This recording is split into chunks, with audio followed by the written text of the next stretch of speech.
Dito sa Davao de Oro mga boss, ang karaniwang hanap buhay ng mga tao mga bossing ay pangunguha ng ginto mga boss. May iba nagmimina mga boss, naghuhukay sa lupa, mismong lupa mga boss. Pero may ganito din mga bossing yung sa ilog lang mga bossing, yung mga free gold yung kinukuha nila or mga gold nuggets. Yung mga butil ng ginto mga boss, mayroon yan dito sa Davao de Oro mga bossing. Yan dapat mga boss may dala-dala kayong palanggana o di kaya takip ng kaldero mga boss. Okay na yan kung wala kayong dulang. Dulang po ang tawag mga bossing sa ginagamit niya.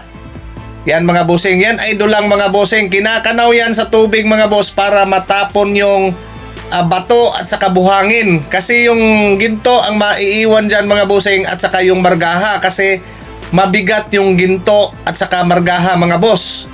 Matatapon yung buhangin. Yan ang sistema dito mga boss. Tinatawag yan na billing.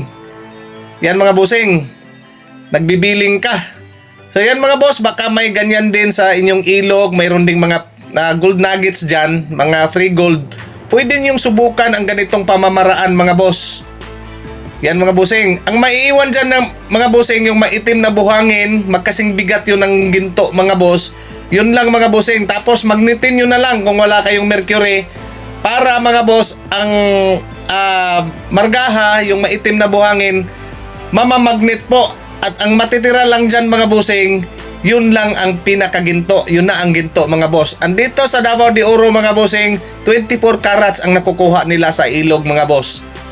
Baka mayroon sa inyo, sa inyong mga sapa dyan o mga ilog dyan, baka mayroon din, pwede nyong subukan ang ganitong pamamaraan.